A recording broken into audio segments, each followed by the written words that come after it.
पिछले जन्मों से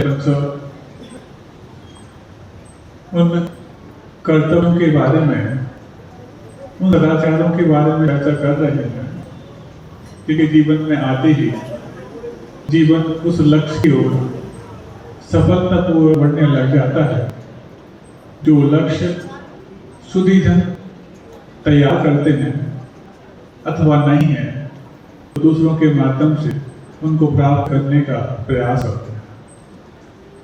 बात चल रही थी कि प्रवेश करते समय माता पिता किन चीजों की अनदेखी करते हैं और छोटी सी अनदेखी कितने बड़े परिणाम लाने के लिए कारण बन जाती है और छोटी सी सूझबूझ कितनी सुखद लक्ष्य को प्राप्त करने के लिए कारण बनती है। ऐसे एक छोटा दृष्टांत कल भी मैंने कह दिया था, जो कल के दृष्टांत थे उसके साथ साथ एक नाम भी ले दिया है कि मैं उसका दृष्टांत आज आपको बताऊंगा, तो कहीं इसको भूल ना जाए, सबसे पहले उसी को लेता होनहार वो राजकुमार और धीरे धीरे सारी विधाओं में और सारी विद्याओं में निष्णात होता जा रहा है और जो 72 कलाएं पुरुषों की बताई गई हैं उन सब में एक एक करके पारंगत होता वो युवा ही हो गया और राजा बनने की सबसे प्रथम पायदान पर उसकी दस्तक भी हो गई। तो जैसे जैसे वो आगे बढ़ता जा रहा है, युद्ध कला, शस्त्र कला और जो कलाएं होती हैं उन कलाओं के बारे में एक बार वर्णन किया था, तो पारंगत हो गया। लेकिन सिद्धांत कला में पारंगत हो जाना और एक निष्णात कलाकार बन जाना, इसमें फर्क होता है। तलवार बनाने वाला जैसा तलवार चला नहीं सकता, ऐसी तलवार चलाने की तालीम लेने वाला एक महान योद्धा नहीं बन जाता जब तक कि उसको युद्ध में उतरने का अभ्यास ना हो। बस हुआ ऐसा, एक बार किसी पड़ोसी राजा ने उस राजा पर आक्रमण किया जिसका युवराज अभी युद्ध कला की तालीम ले रहा है। अब वो पड़ोसी राजा था, वो इतना ज्यादा कहते मजबूत भी नहीं था और शक्ति संपन्न भी नहीं था कि उसके लिए डायरेक्ट इस राजा को पेश करना पड़ गया। सोचा अभी तो मेरे फौजी सैनिक हैं, उनको सबको देख सकते हैं, लेकिन इस बीच उस युवराज को जब ये बात पता लगी कि पड़ोसी राजा जो है वो इतना संपन्न नहीं है, तो तालीम को अमल में लाने का सबसे आसान उपाय, सबसे प्रथम उपाय मुझे यही लगता है कि मैं अपने पिता से परमिशन लूं, उस राजा को युद्ध भूमि में मार दूं। तो वो पहले तो राजा बोलता है नहीं अभी तुम बच्चे हो। नहीं, बच्चा तो हूं लेकिन कभी तो बड़ा होऊंगा ना। हाँ, अरे लगता है कि मेरी तालीम शौकिया लोग पर है, तब तो कोई बात नहीं, और इसको शौक के बजाय यदि अंजाम भी देना है तो शुरुआत तो कभी करनी पड़ेगी ना, क्योंकि कहते हैं शुरुआत करने के लिए महान नहीं बनना पड़ा, लेकिन महान बनने के लिए शुरुआत अवश्य करनी पड़ती। और फिर जिसकी शुरुआत भी महानता के साथ होती है उसको महानतम बनने से कोई नहीं रोक पाता है। तो क्यों ना शुरुआत ही महानता के साथ की जाए। बस उसने अपने पिता को याद कर लिया कि नहीं, इस फील्ड में मैं कितना तो निष्णात हो चुका हूं कि उसको खुद दूर पिता सकूं। और जाता है, भले ही सामने वाला राजा कमजोर है लेकिन अनुभवी है, और ये भले ही अपनी कलाओं में, अपनी तालीम में बहुत मजबूत है लेकिन अनुभवहीन है। और दोनों, इस युवराज का, उस राजा का, दोनों के सैनिकों का आपस में युद्ध होता है, लेकिन अनुभव के अभाव में वो राजा इस राजकुमार को हावी पड़ जाता है, भारी पड़ जाता है, और बस ये कि इसका सर कलम कर दिया। और जब सर कलम कर दिया गया युवराज का, लेकिन इसके बाद जो होता है वो सुनने लायक है, उस समरभूमि में देखने लायक है। क्या होता है कि सर तो हर से अलग हो गया, लेकिन उसके हाथ में जो कुछ भी अस्त्र शस्त्र हैं उन धड़ से सर को अलग होने के बावजूद भी इसकी बाजुओं में धड़कन है कि कई और अन्य योद्धाओं को विपक्षी के थे उनको ठीक ठाक करके फिर धराशायी होता है। और इस दृश्य को विपक्षी राजा और विपक्षी सैनिक सब देख रहे थे, यहाँ के सैनिक तो देख रहे थे। अब ये वाली बात उस राजा के हृदय में घर कर गई, और जब सामने वाला पूरा पक्ष धराशायी हो गया है, जो उनका सेनापति मुख्य युवराज के रूप में धराशायी हो गया है, तो राजा को बंदी बनाने के पहले विपक्षी राजा बोलता है कि जिस राजा का बेटा है, उस राजा के बेटे को इस प्रकार के बहादुरी का कारनामा करते वक्त मेरे मन में एक बात आई है कि अब उस राजा को सर कलम नहीं करना है, उसको बिना मारे बंदी बना करके अपने राज्य में लाना है। सुना क्या बात है। तो बस जब पूरा एक पक्ष हावी हो ही गया है, तो उस राजा को भी बंदी बना लिया जाता है, और बंदी बना करके इस राज्य में जब लाया जाता है, तो राजा इस बंदी राजा से बोलता है, मैं तुम्हें कोई यातना नहीं दूंगा, मैं तुम्हारे लिए कोई कष्ट नहीं दूंगा, ना प्राणों से बछावर करूंगा, लेकिन एक बात मैं तुमसे कहना चाहता हूं। क्या बात है? बात यह है कि मैंने तुम्हारे पुत्र को देखा है, जिसकी वीरता और बहादुरी मेरे लिए आश्चर्य का विषय बन गई है। तो सिर्फ इतना कहना चाहता हूं कि जैसे तुम जैसे बहादुर पिता ने ऐसे पुत्र को जन्म दिया है, मैं चाहता हूं कि तुम मेरे राज्य की कन्याओं से विवाह करके यहां पर भी संतान पैदा करो। ऐसा संभव नहीं है। क्यों संभव नहीं है? क्या तुम्हारे अपने गुणात्मकों में विश्वास नहीं? विश्वास जिस चीज पर होता है वो तुम्हारे राज्य में नहीं। क्या मतलब? फिर मुझे दास्ता सुनाता है, तो दास्ता आप सब सुनने लायक है। वो कहता है, तुम्हें लगता है कि इतना वीर बेटा मैंने सिर्फ अपने पौष पर जन्म दिया? नहीं, इसमें मेरी उस शीलवती रानी का बहुत बड़ा योगदान था। और लगता है ऐसी शीलवती कन्याएं तुम्हारे राज्य में मिलना असंभव है। क्या कहते हो? हमारे राज्य की कन्याओं को दोष साबित करना चाहते हो? उन पर किसी प्रकार से इल्जाम मढ़ना चाहते हो? मैं इल्जाम मढ़ना चाहता, मैं उनको दोष सिद्ध करना चाहता। लेकिन जिस प्रकार की इस बेटे की मां, जो तुमने सर कम करने के बाद भी उसकी बाजुओं में फड़क करते हुए देखा है, उस बेटे की मां जितनी शीलवती थी, ऐसी शीलवती कन्या मिलना तुम्हारे राज्य में नामुमकिन है। क्या कहना चाहते हो?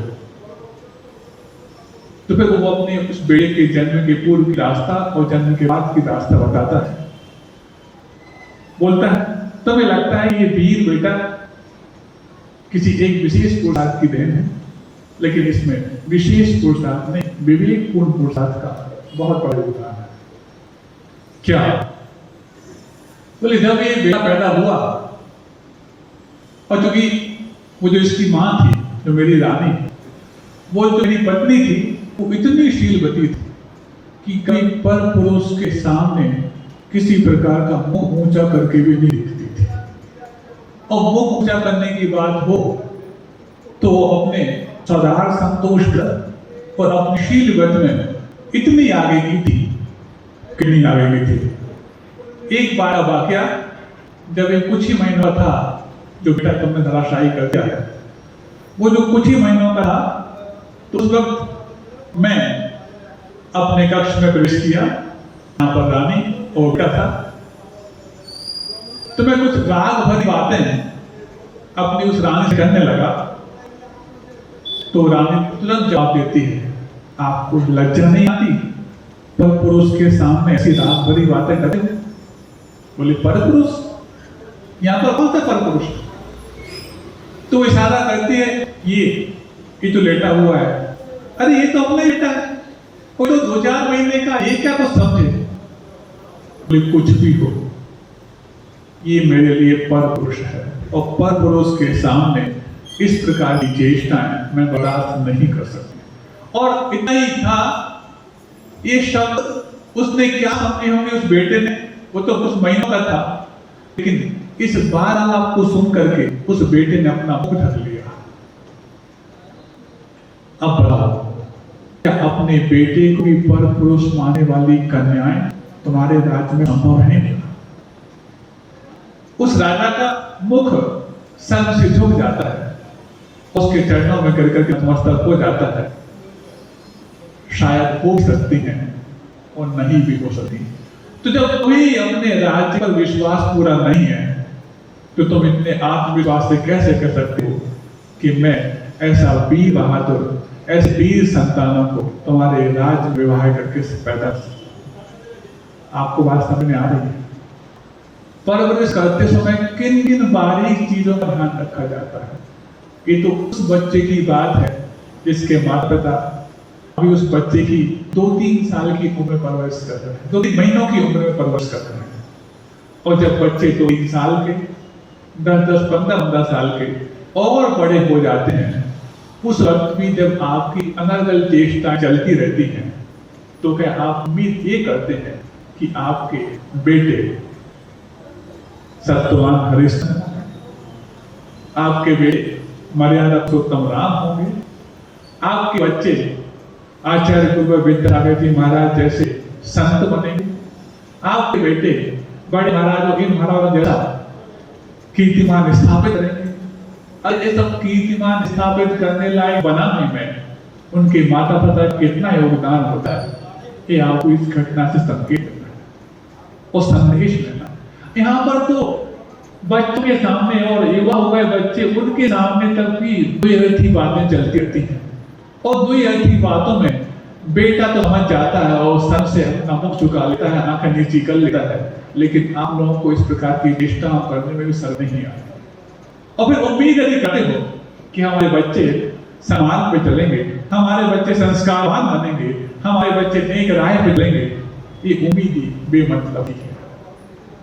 अब जब ये बातें होने लगी और परस के समय इन छोटी छोटी बातों का ध्यान रखा जाता है, तब जाकर के इन उम्मीदों को अपने जीवन में स्थान दिया जाता है कि संस्कार, संयम और जीवन में नैतिकता हमारे परिवार में और हमारे बच्चों को पलेगी।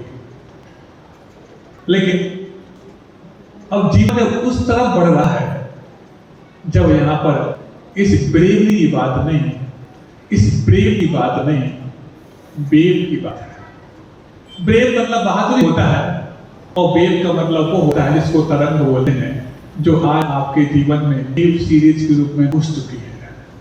और वो वेब सीरीज एक आध घंटे चलती हो फिर भी ठीक है, 10-10 घंटों की वेब सीरीज, महाराज 10 घंटे आपने बहुत कम कह दिए।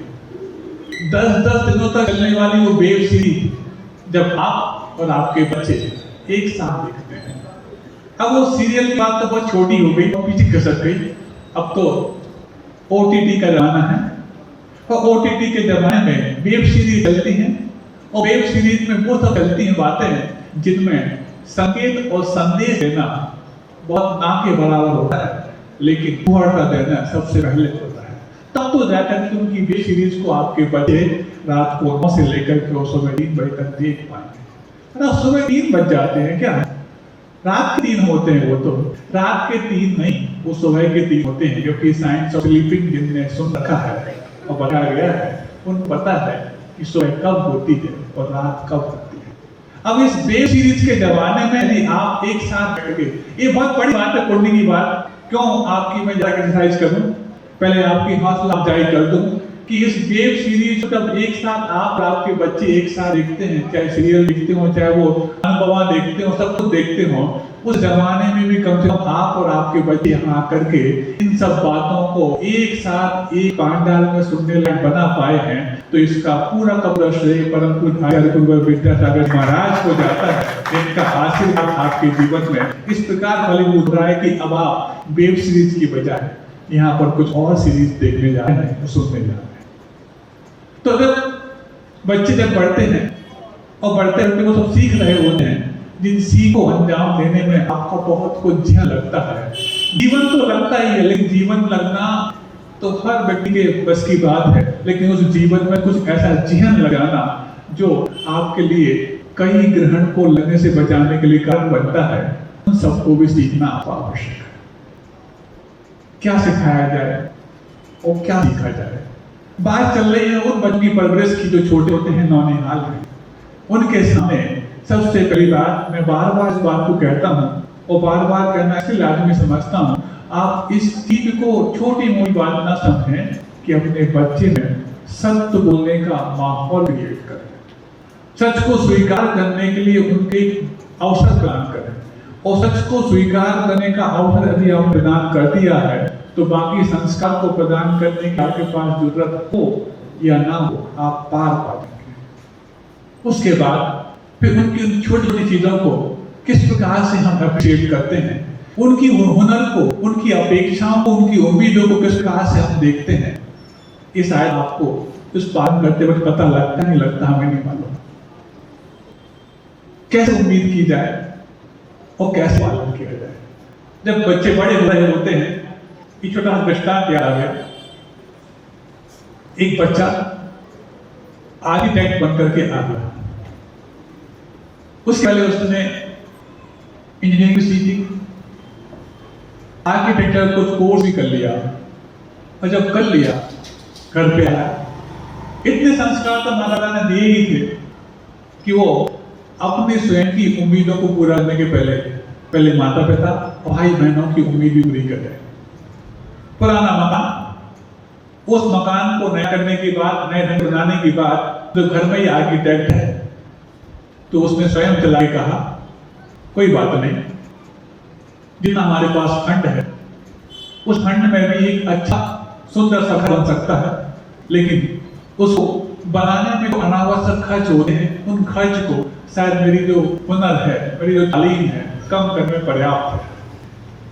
तो बस तो माता पिता ने कहा ठीक है, तू ही अपने तरफ से डिजाइन कर ले कि कहाँ पर किन किन कमरे बनने हैं, क्योंकि तेरा एक भाई भी है, बहन भी है, तेरे हम बूढ़े माता पिता भी हैं, देख ले किसके लिए कहाँ बनाना है, कैसे करना, तू समझ ले।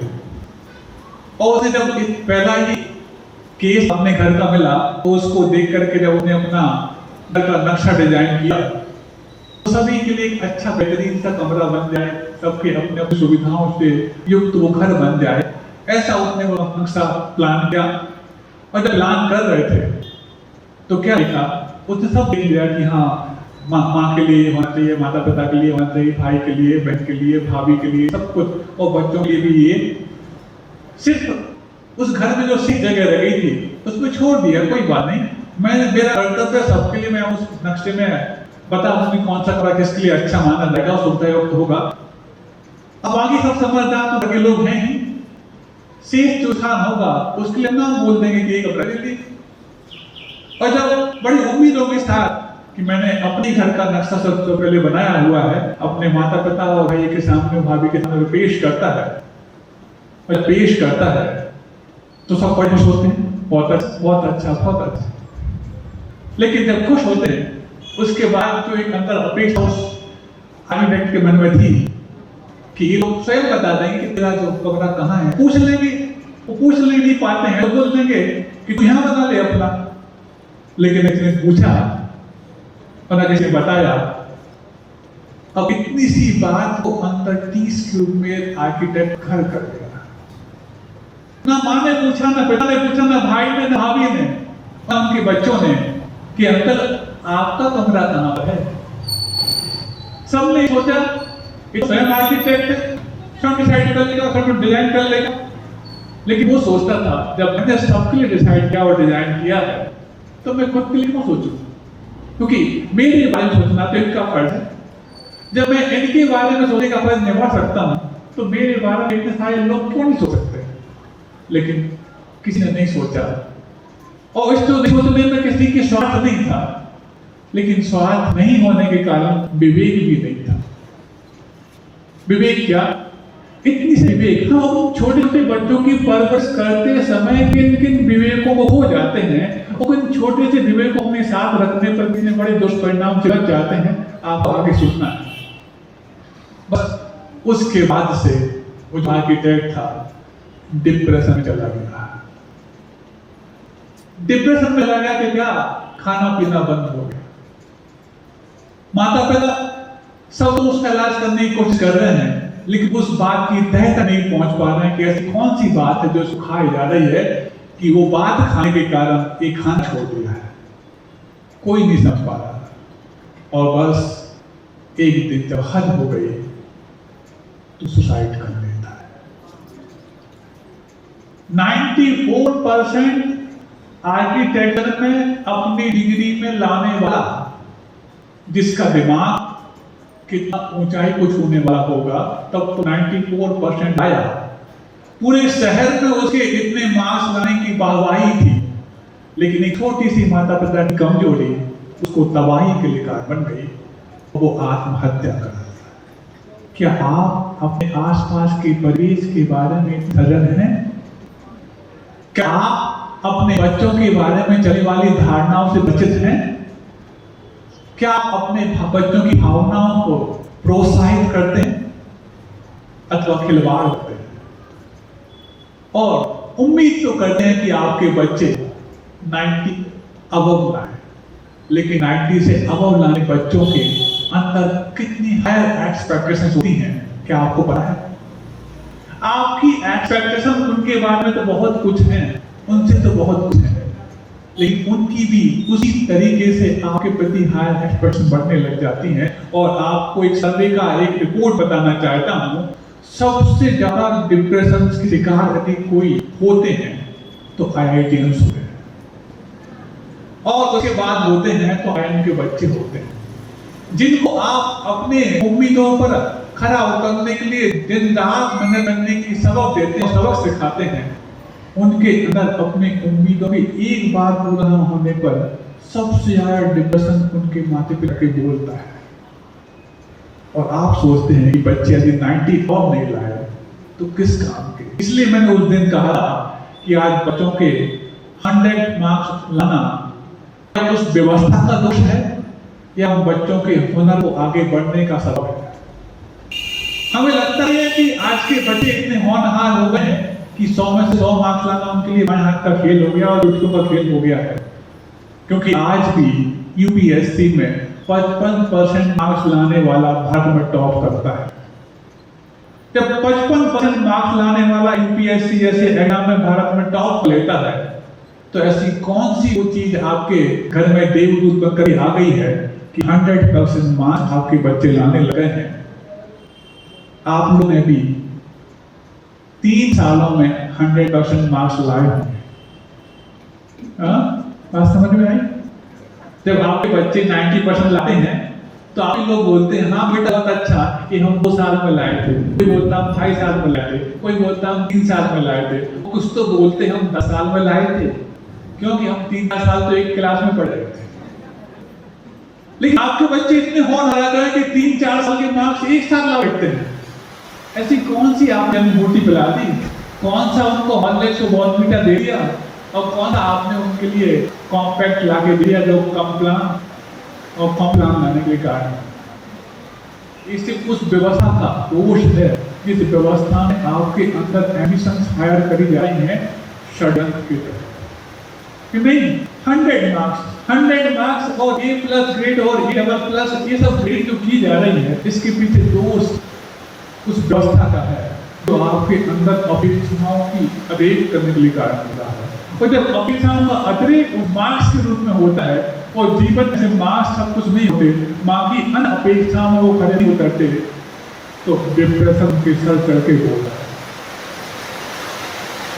जब डिप्रेशन के सर तरफ बोलने लग जाता है तो फिर बारिश भी आकर आपके कानों में सर के बोलने लगता है। लेकिन आपको बारिश से ध्यान नहीं देना है, यहाँ पर जो बताया जा रहा है उसको ज़्यादा ध्यान देना है कि आपके पास तो एक साउंड बॉक्स लगा हुआ है, लेकिन हम उन लोगों के जीवन की बात कर रहे हैं जिनके जीवन में कान भी ढंग से काम है।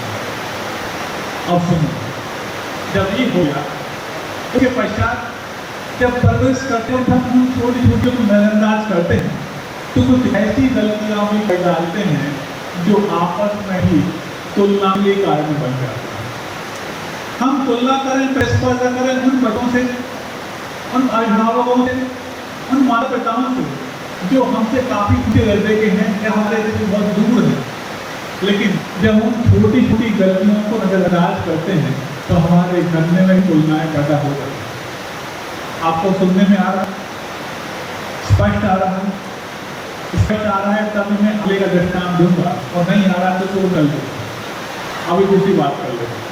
सुनने में स्पष्ट आ रहा, स्पष्ट तब आएगा जब आपको ये अस्पष्ट मिल जाएगा। तो सुनो,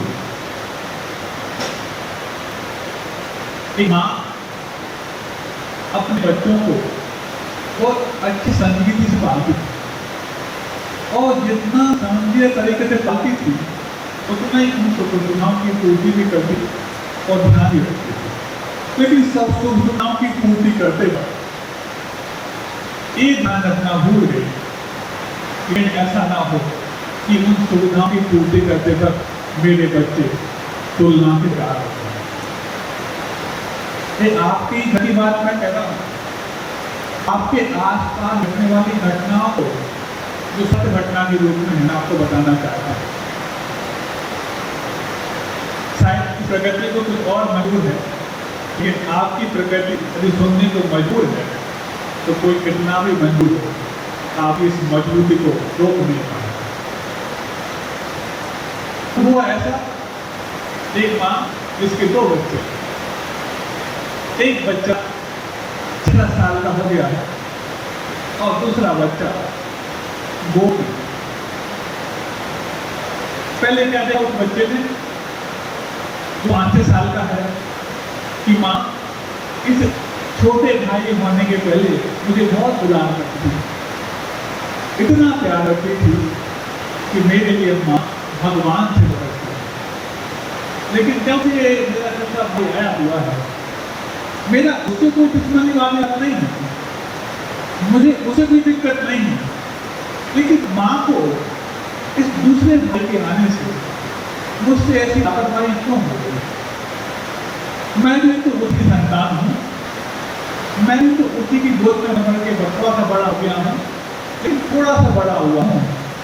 लेकिन जब वात्सल्य और प्रेम को पाने की बात आए तो बड़े बड़े बच्चे भी अपनी माँ के सामने नादान हो जाया करते हैं।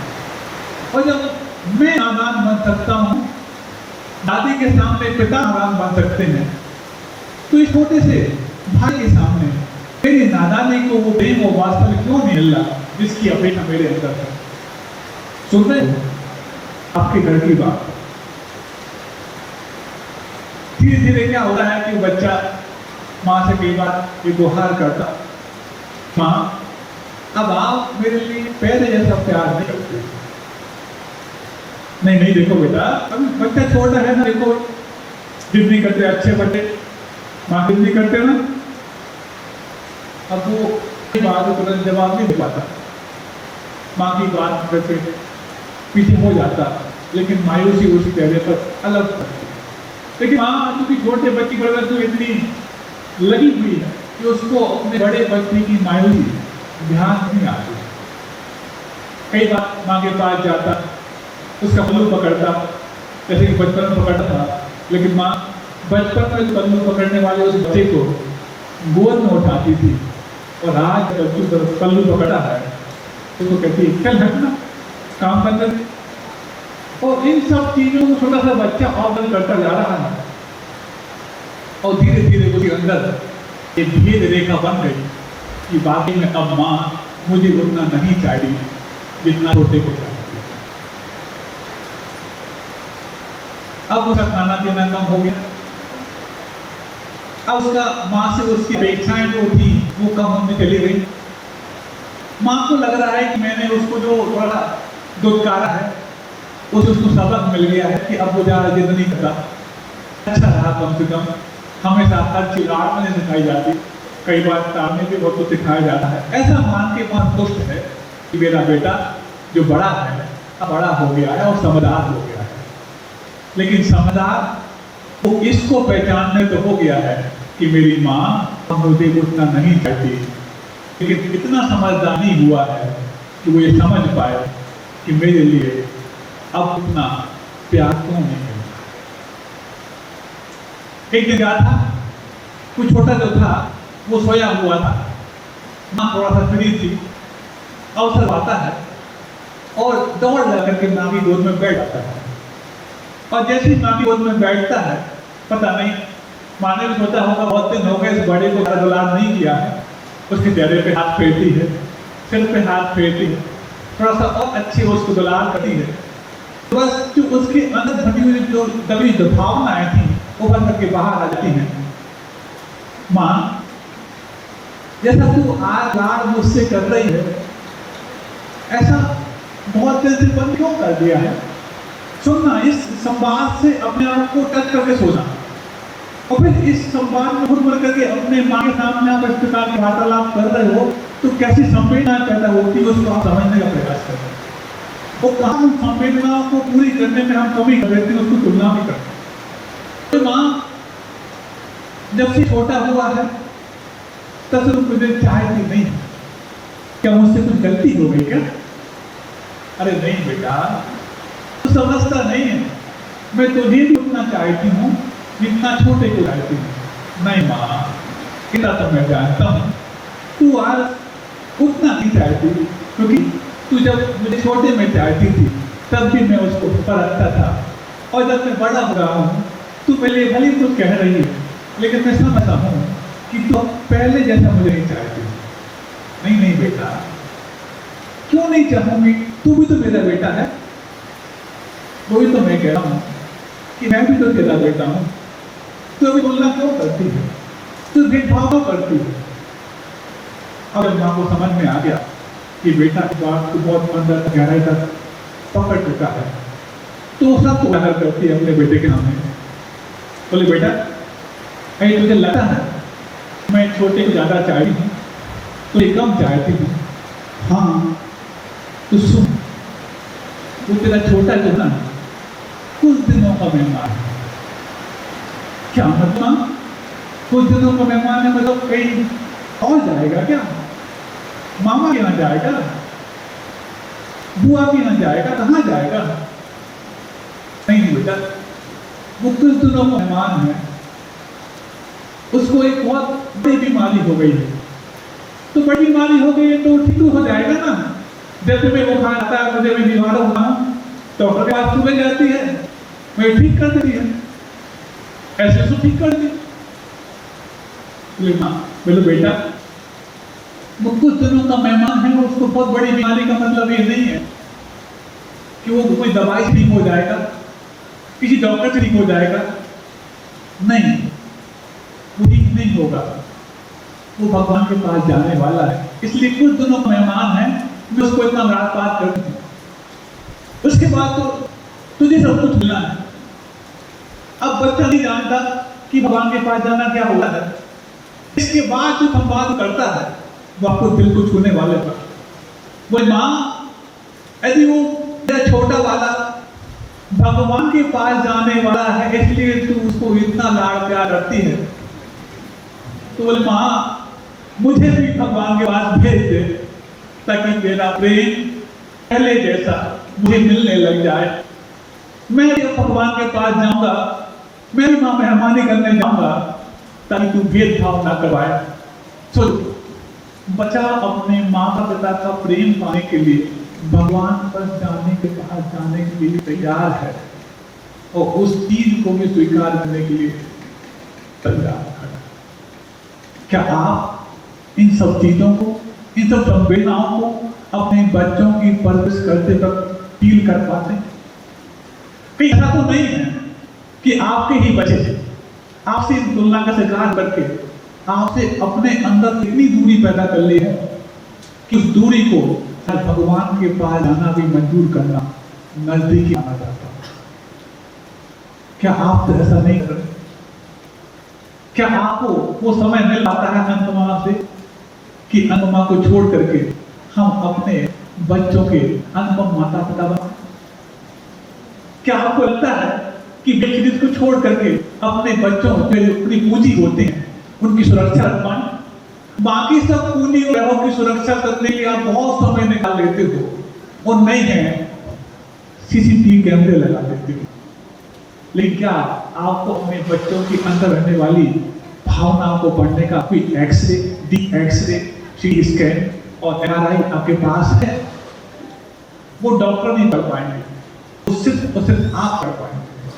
लेकिन जो संजीदा माता पिता होते हैं वो अपने बच्चों की इस अंदर की गहराई को, इन सब मासूमियत को, इन नादानी को और इन अंदर पलने वाले भावों को बहुत आसानी से पकड़ लिया करते हैं। लेकिन ये पकड़ने वाले पहले स्वयं सांचे होते हैं, कि माता पिता वो सांचे होते हैं जिनमें उनके बच्चे आकार पाते हैं। लेकिन कभी भी सांचा पहले आकार होता है, वस्तु बाद में आकार पाती है। अब किस प्रकार के आकार की अपेक्षा आपको अपने बच्चों से करना है, वैसे सांचे बनना पड़ेगा और समय रहते हुए। आप लोगों के माता पिता में, हाँ कुछ बच्चे यहाँ पर बात कर रहे हैं, जगह है यहाँ से, चिंता मत करना, सीसीटीवी कैमरा सब जगह लगा हुआ है। पर लगता है कि आप तो बड़े हो गए हैं, आप तो कभी ये सब बातों से गुजरेंगे नहीं, तो 3-4 साल बाद ही आपको इन सब बातों से गुजरना पड़ेगा और फिर आपको ये सारी बातें रुक रुक करके आपके कानों में गूंजेंगी कि ये सब बातें तो उस समय बताई जाती। ये कोई बड़ों की या बच्चों की सीधी बात नहीं है। यदि आपको लगता है ये आप अपने माता पिता ही बने हैं, तो यदि आपके माता पिता इस तरह की यदि गलती कर रहे हैं तो उनकी आप सलाहकार हो सकते हैं। आपको लगता है कि सब तो माता पिता की बात चल रही है, परवरिश करने की बात चल रही है, तो आप भी अपने होनहार और इज्जतदार और समझदार और एक जवाबदार एक घर के रस का रोल पे करके अपने घर में चलने वाली इतनी भयंकर गहराई को समझ सकते हैं और उनको समय रहते रोक सकते हैं। सबको समझना पड़ेगी वाली बात। अब जब बच्चे पहुंच जाते हैं, वेब सीरीज के जमाने की बात मैं कर रहा था, उस वेब सीरीज में सिर्फ मात्र वो ही सिखाया जाता है कि आपको जो मोटिवेट करता होगा, वो मोटिवेट करने वाली कितनी आपको मोटिवेट कर पाएंगी बातें, क्योंकि उसमें जो काम करने वाले कैरेक्टर होते हैं उनके पास कोई कैरेक्टर नहीं होता, क्योंकि बात का प्रभाव नहीं होता।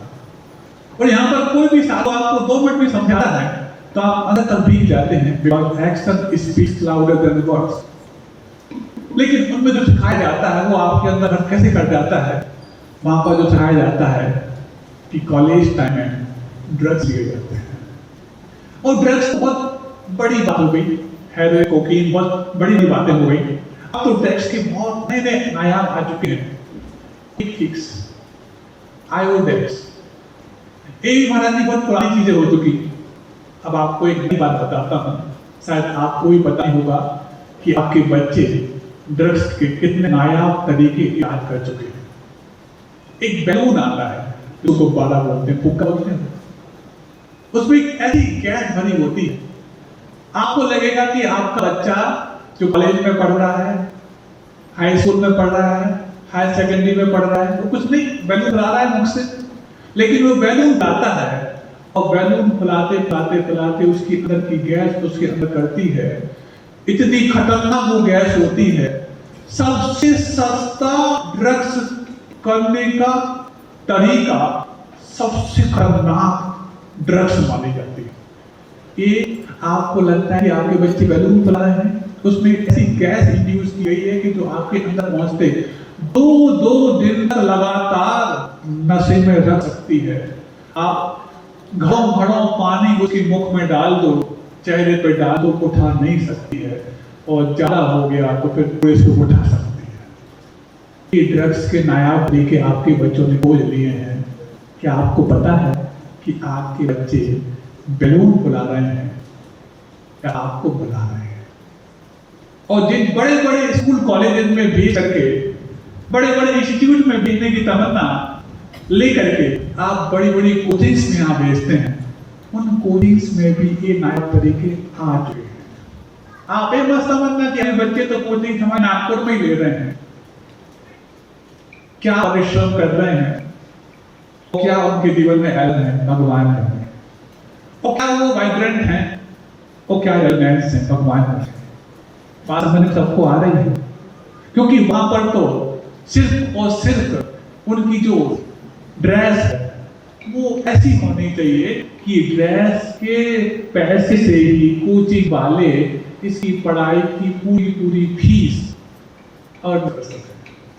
अब कोचिंग में बुक्स आवश्यक हैं, हो सकता है कुछ एडवांस टेक्नोलॉजी इंस्ट्रूमेंट आवश्यक हो, लेकिन नहीं, कोचिंग की पूरी किट आपको खरीदनी पड़ेगी, तब जाकर के आप क्लासरूम स्टूडेंट माने जाएंगे। और क्लासरूम स्टूडेंट फिर भी ठीक है, लेकिन डिस्टेंस जो करने वाले होते हैं उनके लिए भी पूरी किट खरीदनी आवश्यक होती है। वो किट हो तो फिर भी ठीक है, शर्ट पैंट खरीद लिया, स्वेटर ठंडी में वो खरीद ली, नहीं, रेन कोट भी उन्हीं की कोचिंग के, छाता भी उन्हीं की कोचिंग का, शूज भी उन्हीं की कंपनी के, सॉक्स भी उन्हीं की कंपनी के, आपका टिफिन बॉक्स उन्हीं का लिया हुआ, पूरी पूरी जो कॉपीज हैं, बुक्स हैं, इरेजर हैं, मतलब हर उनके छपे हुए।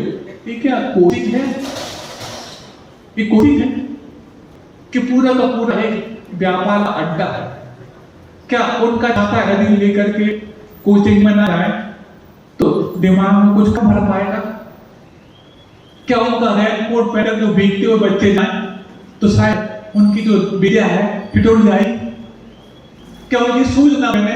अरे थोड़ा सा ड्रेस कोड थोड़ा सा सिमिलरिटी आने के लिए आवश्यक है, वो तो फिर भी समझ में आ रहा है, लेकिन ये सब कुछ आपसे जो वसूल करते हैं, इस वसूली के पीछे उनका क्या उद्देश्य है आप ये समझिए। और आप समझते हैं कि लाख 2 लाख रुपए हम बच्चों के लिए फीस जमा करते हैं वहां पर, तो इतनी बड़ी फीस जो कोचिंग वाले लेते होंगे, हमारे बच्चों के अंदर कितनी बड़ी प्रतिभा उछेर देते होंगे, क्या आपको उम्मीद है?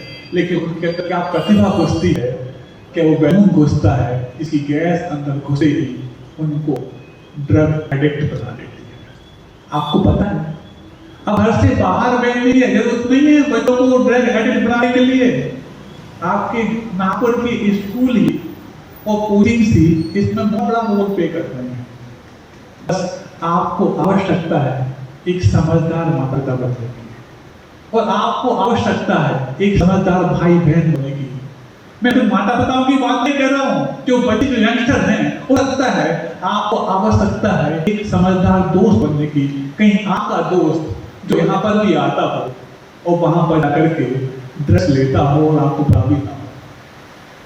और यदि आपने अपने आसपास के पड़ोस में लगी हुई आग की परवाह नहीं की, तो पड़ोस में लगने वाली आग आपके घर को कब जला डालेगी आपको पता भी नहीं लगेगा।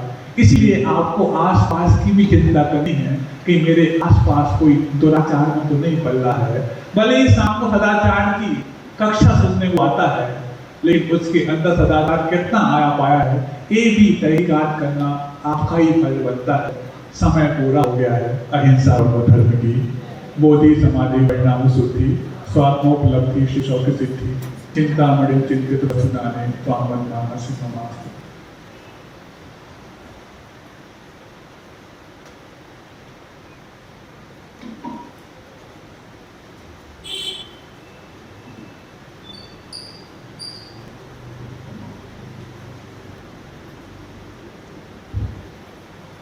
ये 2 प्रश्न बहुत दिन से रखे हुए हैं, रोज हम आते हैं यहाँ पर, रोज यहाँ बोल जाते हैं, इतना नहीं करना। ये सब बातों में आपके प्रश्नों का उत्तर काफी तक दिया जा रहा है, अलग से डायरेक्ट प्रश्नों का उत्तर जरूर दे देंगे।